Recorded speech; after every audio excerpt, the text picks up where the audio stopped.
GST में input tax credit की availability को लेकर एक बड़ा मुद्दा है। सप्लायर के बिजनेस प्लेस पर निरीक्षण की कार्रवाई होने पर सप्लायर का नॉन एग्जिस्टेंट पाया जाना और फिर उसके रेसिपिएंट का इनपुट टैक्स क्रेडिट ब्लॉक किया जाना।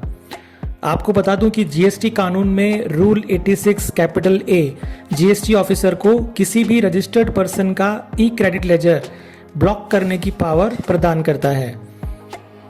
रूल 86 कैपिटल ए के अंतर्गत जीएसटी ऑफिसर द्वारा इस रूल में बताई गई विभिन्न परिस्थितियों में ई क्रेडिट लेजर को ब्लॉक किया जा सकता है। इन स्पेसिफाइड सर्कमस्टांसेस में से एक है यदि इनपुट टैक्स क्रेडिट ऐसी इनवॉइसेस के बेस पर लिया गया है जो ऐसे रजिस्टर्ड पर्सन द्वारा इशू की गई हैं जो अपने बिजनेस प्लेस पर नॉन एग्जिस्टेंट पाया गया या अपने रजिस्टर्ड बिजनेस प्लेस पर कोई भी बिजनेस कंडक्ट करता हुआ नहीं पाया गया। यानी रूल 86 कैपिटल ए के इस प्रोविजन के अनुसार यदि सप्लायर नॉन एग्जिस्टेंट पाया जाता है या अपने रजिस्टर्ड बिजनेस प्लेस से कोई बिजनेस कंडक्ट करता हुआ नहीं पाया गया हो तो ऐसे में ऐसे सप्लायर से प्राप्त इनपुट टैक्स क्रेडिट अवेल करने वाले रेसिपिएंट की ई क्रेडिट लेजर को इस रूल के तहत ब्लॉक किया जा सकता है।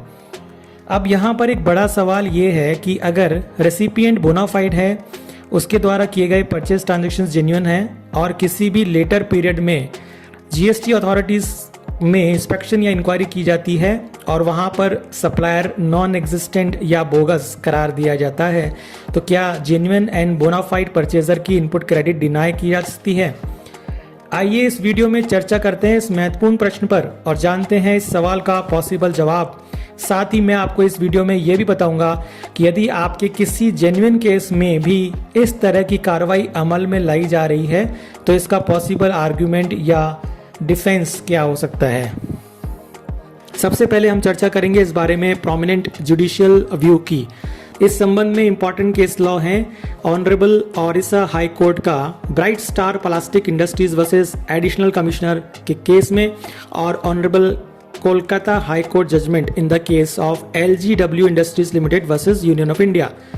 Bright star plastic industries case में ऑनरेबल ओडिशा हाई कोर्ट ने हेल्ड किया है कि ऐसे केसेस में बर्डन ऑफ प्रूफ डिपार्टमेंट पर होगा कि वह परचेजर और सेलर के बीच कॉनिवेंस यानी मिली भगत या साठगांठ प्रूव करे।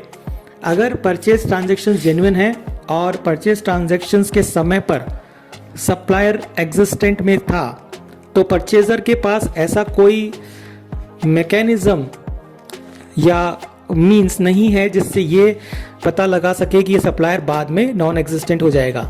ऐसी स्थिति में बाद में डिपार्टमेंटल इंक्वायरी होने पर सप्लायर नॉन एग्जिस्टेंट पाया जाता है तो परचेजिंग डीलर का genuine input tax credit deny किया जाना गलत होगा।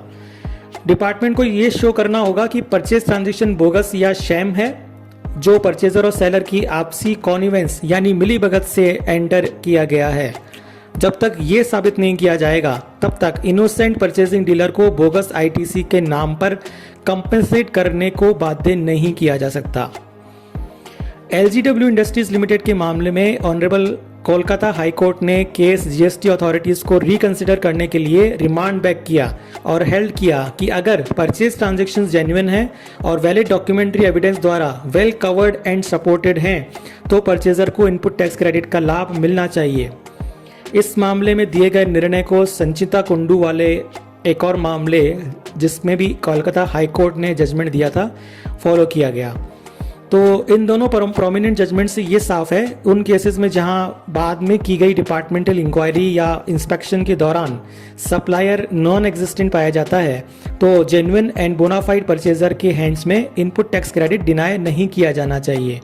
ऐसे मामलों में डिपार्टमेंट अगर केस बनाता है और आईटीसी को डिनाई या ब्लॉक किया जाता है तो बर्डन ऑफ प्रूफ डिपार्टमेंट पर रहेगा और डिपार्टमेंट को ये प्रूव करना पड़ेगा कि सप्लायर और परचेजर के बीच ये परचेज ट्रांजैक्शन वास्तव में शैम या बोगस था जो उनकी आपसी मिली भगत या कॉनिवेंस से एंटर हुआ था जिससे रेवेन्यू लीकेज हुई है। तो यदि आपके किसी केस में परचेज जेन्युइन है परचेज जेन्युइन है तो आप इन दोनों केस लॉस को डिफेंस आर्ग्यूमेंट्स में रख सकते हैं क्योंकि इन दोनों जजमेंट्स का लीगल इंपोर्ट इन केसेस में काफ़ी महत्वपूर्ण है।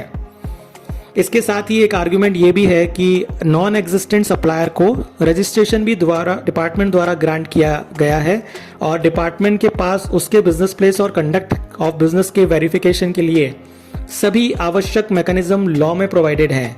पर परचेजर के पास इस तरह का कोई मैकेनिज्म नहीं है। यदि परचेज के वक्त सप्लायर एग्जिस्टेंस में था और उसका जीएसटी नंबर भी पोर्टल पर एक्टिवेटेड था, तो किसी भी लेटर पीरियड में अगर डिपार्टमेंटल इंक्वायरी होने पर सप्लायर नॉन एग्जिस्टेंट पाया जाता है तो सिर्फ इस बिना पर रेसिपिएंट का आईटीसी डिनाई या ब्लॉक किया जाना सही नहीं है। डॉक्ट्रिन ऑफ इम्पॉसिबिलिटी के अनुसार भी किसी भी पर्सन को इम्पॉसिबल एक्ट परफॉर्म करने के लिए बाध्य नहीं किया जा सकता।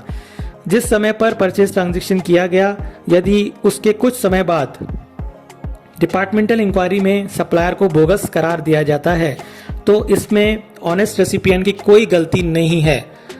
As per my opinion, rule 86A में सप्लायर के नॉन एग्जिस्टेंट होने पर आईटीसी ब्लॉक किए जाने संबंधी जो कंडीशन प्रेस्क्राइब्ड है वो उन केसेस में वर्केबल है जहां पर कॉनिवेंस प्रूव हो जाती है या जहां रेसिपिएंट ने सप्लायर से बोगस ट्रांजैक्शन ही किया है और सप्लाई फर्म के वास्तव में नॉन एग्जिस्टेंट होने की उसे पहले से जानकारी हो। मेरे नज़रिए से इस बारे में स्पष्टीकरण या गाइडलाइंस आनी चाहिए जिससे इस संबंध में रूल 86 कैपिटल ए के जेन्युइन मामलों में मिसयूज से बचा जा सके और साथ ही अनवांटेड लिटिगेशन और जेन्युइन टैक्स पेयर को होने वाली इनकन्वीनियंस को भी अवॉइड किया जा सके। तो ये थी जीएसटी में आईटीसी से रिलेटेड एक बर्निंग इशू पर जानकारी। टैक्सेशन से जुड़ी ऐसी ही और भी latest updates, judgment analysis, discussions और क्वेरी रेजोल्यूशंस के लिए देखते रहिए, जुड़े रहिए दी टैक्स एक्सप्रेस चैनल से और चैनल को सब्सक्राइब करके बेल आइकन प्रेस करना ना भूलें। आपका साथ, आपका विश्वास मेरे लिए बहुत ही महत्वपूर्ण है। यदि आपका कोई भी सवाल हो या आपको लगता है कि किसी स्पेसिफिक सब्जेक्ट मैटर पर वीडियो बनना चाहिए तो आप कमेंट बॉक्स में कमेंट करके ज़रूर बताएं। आपके सजेशंस का स्वागत है। धन्यवाद।